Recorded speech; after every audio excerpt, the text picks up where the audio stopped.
Abra sua Bíblia em 2º livro de Reis, capítulo 8. Quero dizer para você que Deus tem uma palavra no coração dele para o seu coração nesta noite. Algo que Deus vem falando comigo a respeito de oferta. E olha, se prepare porque Deus vai falar com você assim tremendamente, tá? 2º livro de Reis, capítulo 8, a partir do versículo 1. Falou Eliseu, aquela mulher cujo filho ele restaurara a vida, dizendo: levanta-te, vai com os de tua casa e mora onde puderes, porque o Senhor chamou a fome, a qual virá sobre a terra por 7 anos. Levantou-se a mulher e fez segundo a palavra do homem de Deus. Saiu com os de sua casa e habitou por 7 anos na terra dos filisteus. Ao cabo dos 7 anos, a mulher voltou da terra dos filisteus e saiu a clamar ao rei pela sua casa e pelas suas terras. Versículo 4.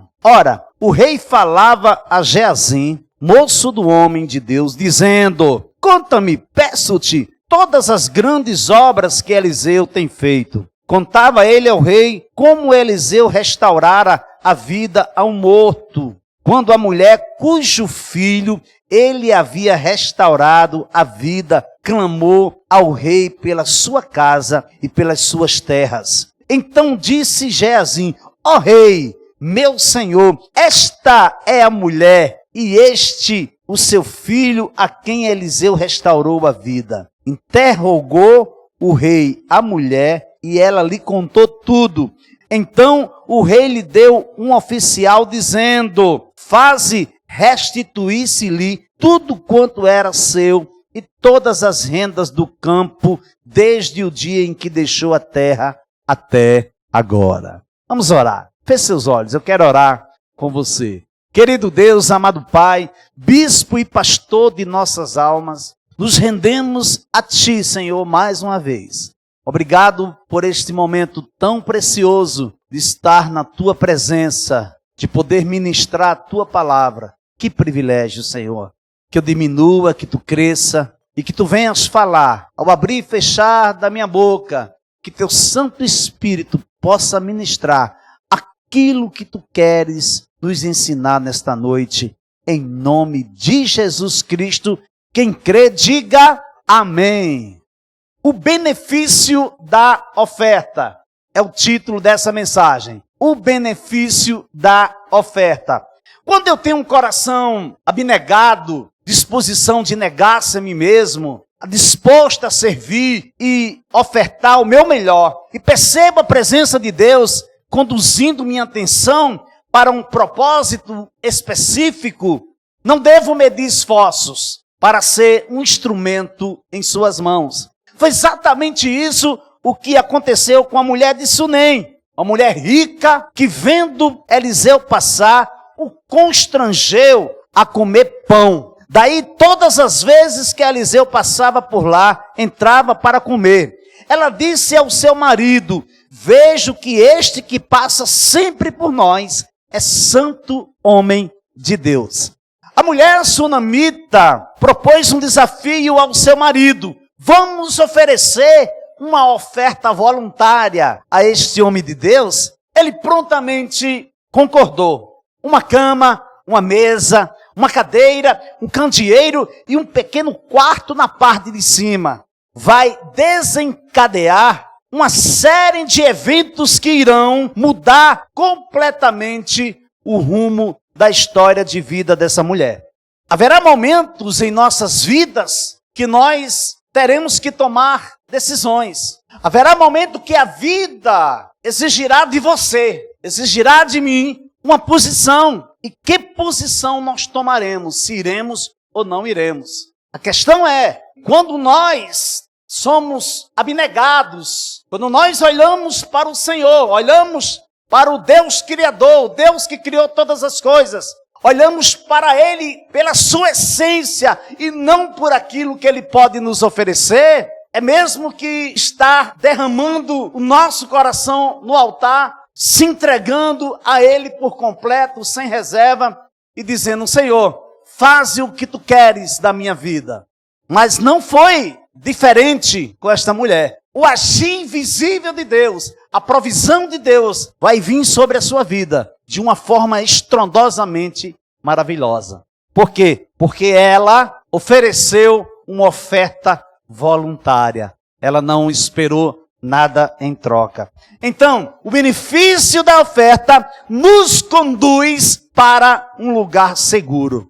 Veja aí, versículo 1 e 2.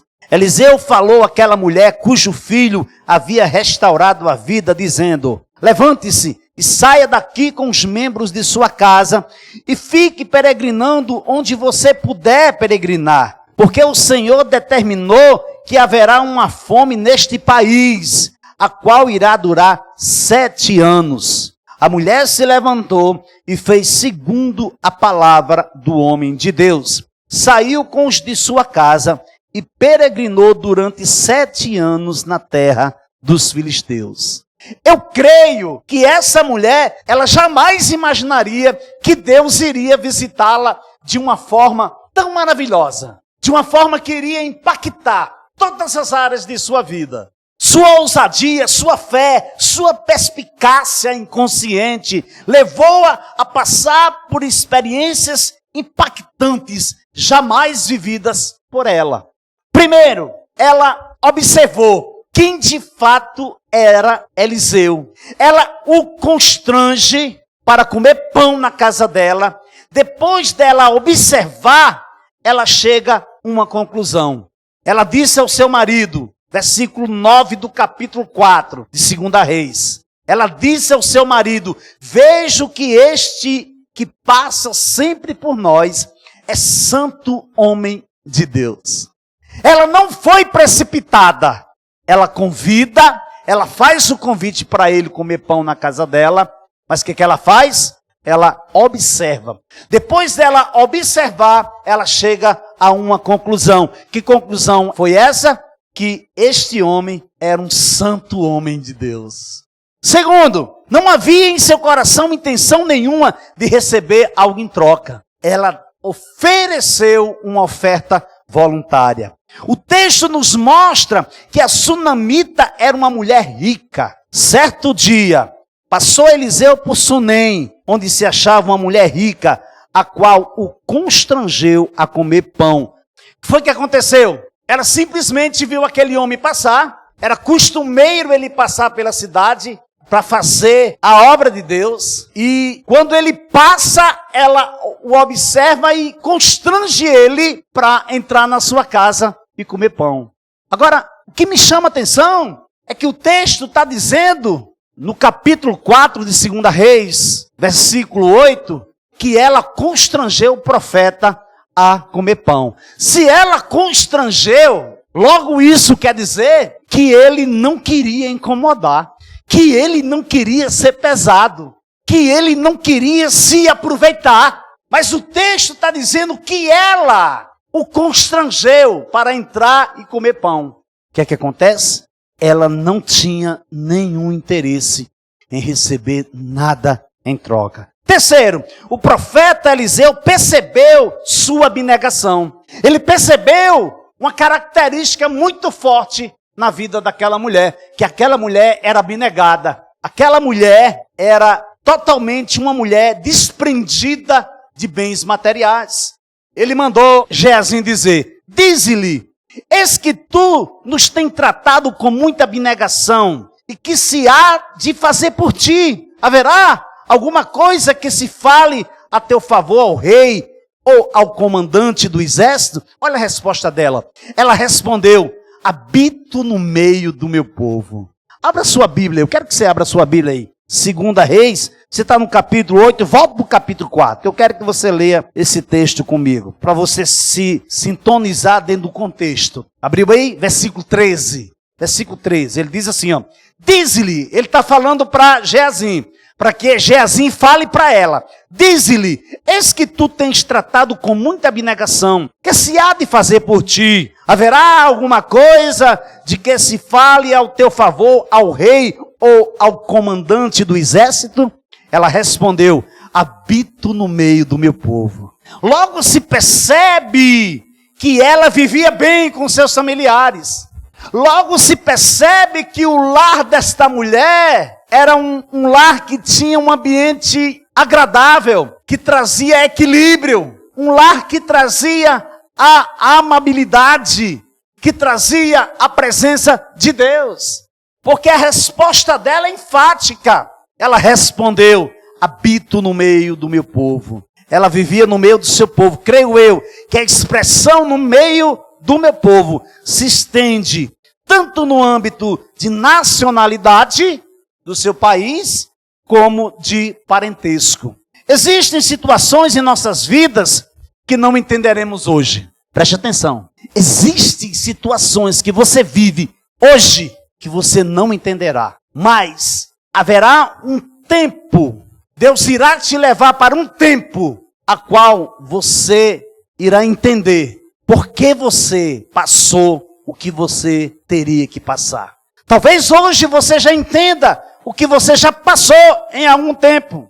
Talvez você não entenda o que você esteja passando hoje.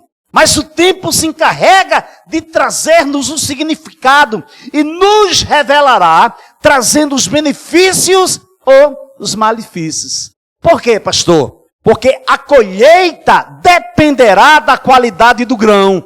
Você vai colher mediante a qualidade do grão que você lança na terra. O que eu fiz ou o que eu deixei de fazer. Você tem uma escolha, você escolhe. Olha, essa questão de processo de santificação, você precisa ter isso bem claro no seu coração. Porque no processo da santificação é de fé em fé e é de glória em glória. Porém, haverá determinado momento que você vai escolher a não dar o passo devido, a não dar o passo necessário.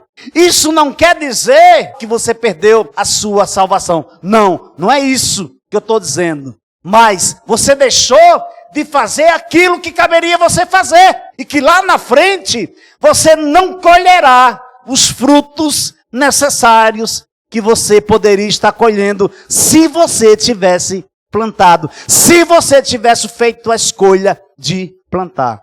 Amém? Ou seja, o tempo se encarregará de trazer os benefícios ou os malefícios. Ou seja, aquilo que você fez ou você deixou de fazer. Que tipo de grão você tem semeado? Você tem semeado muito ou pouco? Em qual direção você tem fixado seu olhar? Você tem descido ou você tem subido? Você tem que saber disso. Em dado momento, você tem diminuído para que o seu próximo cresça ou você tem se exaltado? Você tem amado mais ou você tem sido mais amado? Você tem dado mais amor ou você tem recebido mais amor? Você tem sido mais amada ou você tem amado mais? Ou você não tem tido a percepção da dimensão da grandiosidade que Deus tem realizado em sua vida? Ou você tem achado pouco o que Deus já tem feito? E você pode dizer assim: não, pastor, peraí, Deus já tem feito coisas grandiosas, mas ainda não é o que eu esperava que Ele fizesse. O que é que Ele tem feito na sua vida? O benefício em minha vida é o mesmo que dizer assim, ó, o favor de Deus em minha vida, a graça de Deus em minha vida, a suficiência de Deus em minha vida. Não pense você, não pense eu, que se nós tentarmos caminhar com as nossas próprias forças, com a nossa própria suficiência, haverá um momento que você vai cansar. Haverá um momento que você vai tentar e você não vai conseguir. Haverá um momento que você vai pensar em desistir. Por quê? Porque você está esperando aonde você não devia esperar. O que é que Jeremias diz? Maldito o homem que confia no outro homem, que faz do seu braço o quê? A sua força.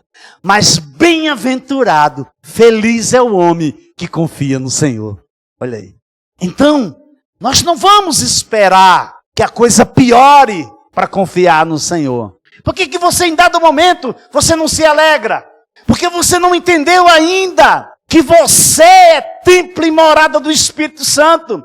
Você não entendeu ainda o privilégio de andar para onde você tem que andar. Você vai trabalhar, você vai se relacionar dentro da sua casa. Você é templo e morada, você é morada do Espírito Santo. Templo e morada do Espírito Santo. O dínamo, a dinamite de Deus. Você só precisa entender que a alegria do Senhor é a nossa força. Eu tenho que me alegrar, não porque a minha conta bancária está bem gordinha. Eu tenho que me alegrar porque comprei um carro novo, porque construí a minha casa nova. Eu tenho que me alegrar porque estou vivendo o melhor tempo da minha vida. Não. O tempo que você vai aprender mais de Deus é quando você está no vale.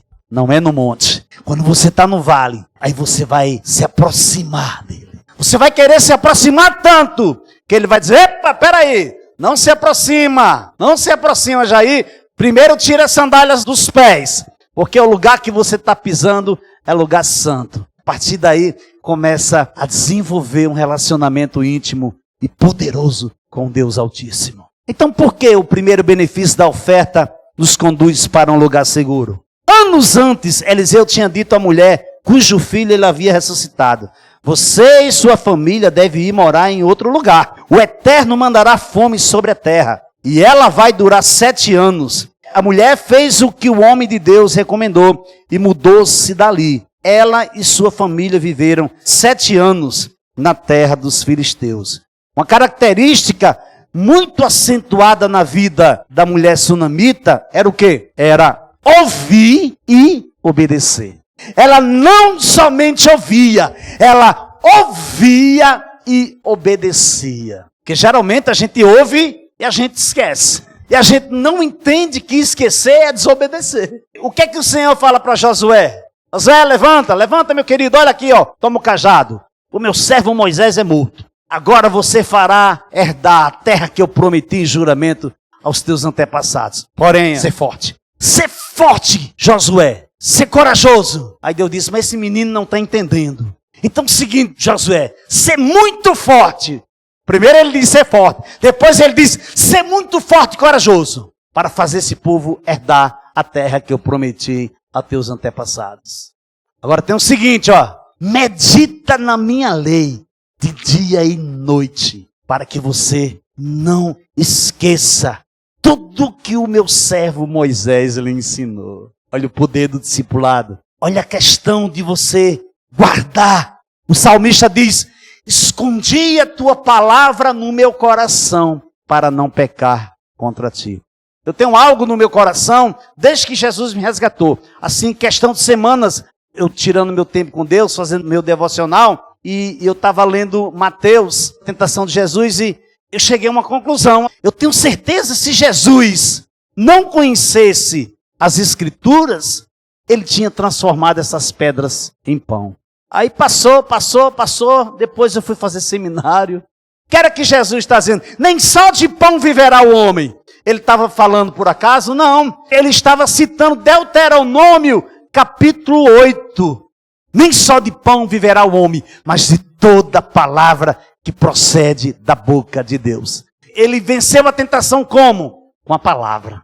Se ele não conhecesse a palavra, você pode dizer, mas Jesus é Deus. Espera aí, pelo amor de Deus, não fala uma coisa dessa. Eu estou falando do Jesus Cristo, o Filho do homem, o que não usou de usurpação ser igual a Deus. Antes se esvaziou, tomou forma de homem, foi obediente até morte de cruz. A característica muito forte na vida dessa mulher, na sunamita, era que ela ouvia e ela obedecia. Se nós não corrêssemos o risco de esquecer, Deus não teria dito para Josué ser forte e muito corajoso. Medita na minha lei de dia e de noite. A mulher fez o que o homem de Deus recomendou e mudou-se dali.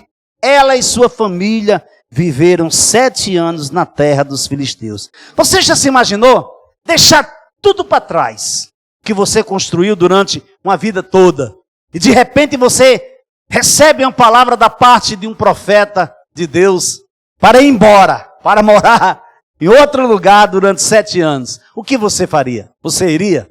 Deixaria tudo para trás, deixaria sua riqueza, deixaria o que você construiu com seu esposo, deixaria casa, deixaria gado, ovelhas. O que é que você faria? Ou você dizia, não, conversa é essa, o dinheiro que eu tenho dá para me passar essa seca aqui. Eu vou passar essa seca aqui junto das minhas crias, junto da minha família. Já que ela disse que eu habito no meio do meu povo, eu não vou deixar meu povo não, de maneira alguma. O que é que você faria? Você que agora está montando a sua empresa, você que agora que está dando os primeiros passos para ser independente financeiramente, profissionalmente, o que é que você faria? Você iria. Não podemos esquecer que a sunamita já havia provado do agir invisível de Deus na sua vida. Ela já havia experimentado o poder de Deus através da vida do profeta. Ela não é uma pessoa precipitada. Tem mais. Ela sai da terra dela, ela sai da casa dela, com a sua família, ela deixa tudo para trás e vai para uma terra dos inimigos. O povo filisteu, o povo que tem parentesco da família do gigante que Davi matou. E ela vai morar por 7 anos, debaixo de uma palavra que Deus liberou para a vida dela. Aí Deus liberou a palavra para você. Você para, pondera, se aquieta alguns dias depois você... Não, eu acho que eu entendi mal, não foi bem isso. Será que foi Deus mesmo que falou isso? Temos que ouvir e obedecer. Veja bem que ela era estéril, ela não podia ter filhos. E mediante sua oferta voluntária, ela é desafiada pelo profeta Eliseu. Veja aí, capítulo 4, versículo 16. Disse-lhe o profeta, por este tempo, daqui a 1 ano, abraçarás um filho. Ela disse, não, meu senhor, homem de Deus, não mintas a tua serva. Aqui ela está demonstrando para o profeta sua ineficiência na produção. Não, eu não posso. Eu sou incapaz. Isso é impossível acontecer comigo. Já fiz várias tentativas, tudo em vão. Não mintas para mim, profeta. Não mintas para a tua serva. Não brinque com os meus sentimentos. Olha como é sério. Concebeu a mulher e deu à luz a um filho no tempo determinado.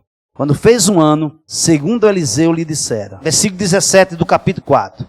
Habitarei no tabernáculo para sempre. Abrigar-me-ei no esconderijo das tuas asas. Salmos 61, versículo 4. O benefício da promessa promove a restituição. É o segundo caminho que o benefício da promessa nos leva. Ele promove a restituição. Veja aí, versículo 3 e 4 do capítulo 8.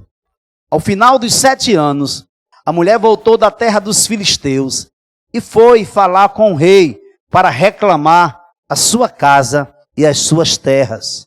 O rei estava falando com Geazi, o servo do homem de Deus, dizendo, conte-me todas as grandes obras que Eliseu tem feito. Nós costumamos olhar para o aqui e o agora. Queremos resolver todas as nossas pendências existenciais, todas de uma vez. Mas com Deus é diferente. O agir visível de Deus segue em várias direções, em várias vertentes, mediante a sua vontade soberana. Quando Deus vem realizar um propósito na vida de um homem, seja na vida de um homem ou na vida de uma mulher, segue-se ao seu agir, segue-se dentro do seu propósito. A atitude, o querer, a convicção, o convencimento da certeza que redundará em esperança e fé. Claro que quando Deus quer agir, sai de perto. Agindo Deus, quem impedirá? Desde os dias mais antigos eu sou. Não há quem possa livrar alguém da minha mão. Agindo eu, quem pode desfazer? Porém, Deus tem nos dado o livre arbítrio. Então, o que é que acontece? Nós temos que entender que quando Deus vem na minha direção para cumprir um propósito, eu preciso ter atitude, eu preciso querer, eu preciso ter convicção. O convencimento da minha certeza vai redundar, vai resultar em esperança e em fé. Claro que quando Deus quer fazer, Ele faz, como eu disse há pouco. Todas as coisas trabalham para o bem daqueles que amam a Deus e que são chamados segundo o seu propósito. Romanos capítulo 8, versículo 28. Afinal, dos 7 anos, a mulher voltou da terra dos filisteus e foi falar com o rei para reclamar a sua casa e as suas terras. Ou seja, a sunamita, ao retornar da terra dos filisteus, solicitou uma audiência com o rei e pedindo de volta a sua casa e a sua terra. O rei conversava com Geazi, ajudante do homem de Deus, e pediu: conte-me alguns casos de milagres de Eliseu. Justamente quando ele contava ao rei a história do menino morto que foi ressuscitado, a mãe do menino apareceu, pedindo suas terras e sua casa. Que coisa tremenda. Imagina comigo assim, ó. Geazi estava sentado com o rei, e o rei disse: Geazi. Quem era Geazi? Era o servo de Eliseu. Então, ele estava conversando com o rei, e o rei disse: Geazi, conte-me todas as grandes obras, os milagres que Eliseu fez. Quando ele começou a contar que Eliseu tinha ressuscitado o menino de uma mulher sunamita, naquele mesmo instante, ela chega pedindo sua casa e suas terras ao rei. O que é isso? Todas as coisas trabalham conjuntamente para o bem daqueles que amam a Deus. Exatamente naquele momento, ela chega. Olha o que acontece. Geazi disse: ó rei, meu senhor, esta é a mulher e este é o filho dela que Eliseu ressuscitou. Você imagina o tanto de gente que estava requerendo suas casas e terras de volta? Neste montante todo, com certeza, alguns ficaram sem suas casas e suas terras. Mas havia um propósito no coração de Deus para a vida dessa mulher. Eu quero dizer para você nesta noite que existe um propósito no coração de Deus para a sua vida. Basta você crer, basta você aquietar seu coração, basta você entender que não é do jeito que você quer, basta você parar e dizer: Senhor, eu quero te ouvir e eu quero te obedecer. Eu quero que tu mande eu ir, porque se tu mandares eu vou. Mas se tu mandares eu ficar quieta, parada, o quieto, parado, eu ficarei. Eu costumo dizer que quando Deus ele vem ao nosso encontro, a primeira coisa que ele faz é retirar um pouco de nós. Tira algo de nós, um pouco de nós, e acrescenta mais dele na nossa vida. Temos que ter a convicção, o conhecimento, que quanto mais é dado, mais é cobrado. Não pense você que o que Deus tem feito na sua vida é por acaso, não. O que Ele tem feito na sua vida, porque Ele sabe a resposta que você dará. Ele sabe de que forma você se comportará. Ele sabe como você vai usar os dons e talentos que Ele tem derramado na sua vida.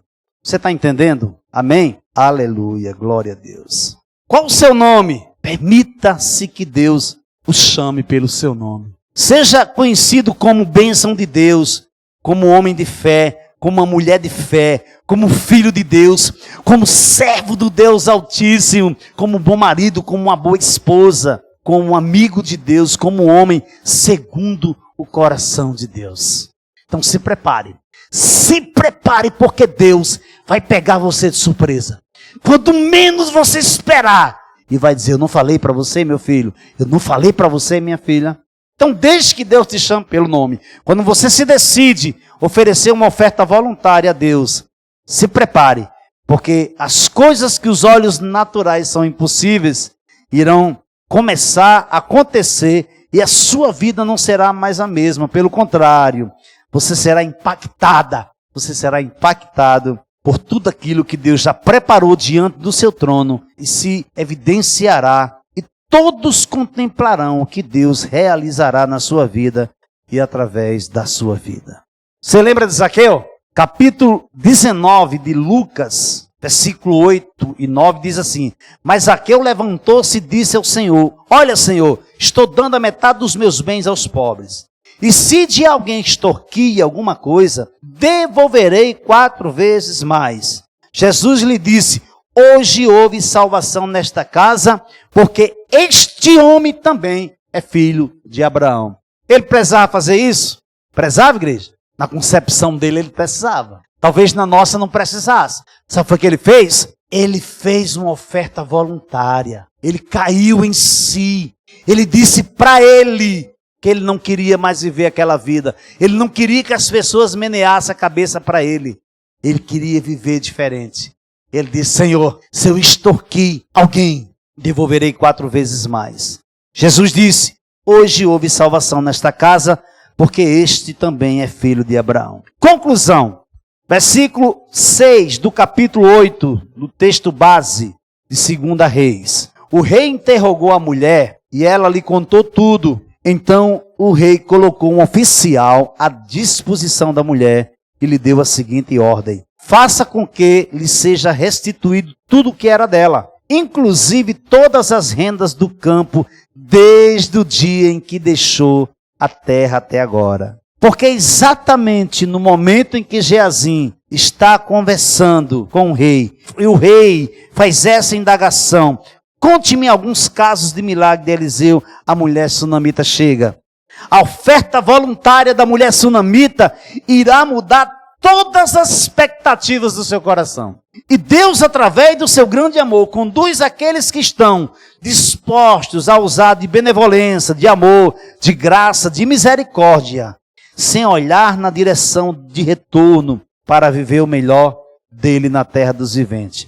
Mas o que você está dizendo, pastor? Eu estou dizendo que quando nós falamos em oferta, a primeira coisa que se vem na cabeça é em dinheiro. Mas entenda uma coisa: a oferta voluntária, ela segue na direção de Deus. Ela não segue na direção monetária. Quando nós temos um coração abnegado, quando nós somos desprendidos de tudo que é material, primeira coisa que nós vamos pensar quando nós olhamos para o nosso próximo é o bem-estar dele. Primeira coisa que você vai querer é que ele seja ou que ela seja uma mulher ou um homem de sucesso. É que ele alcance lugares onde você não alcançou. Porque o que é honra? Honra é reconhecimento mais investimento. Porém, esse investimento tem que ser uma oferta voluntária. Tem que ser uma oferta voluntária. Então, quando eu estou falando de oferta voluntária, eu não estou falando de dinheiro. Eu estou falando de princípios.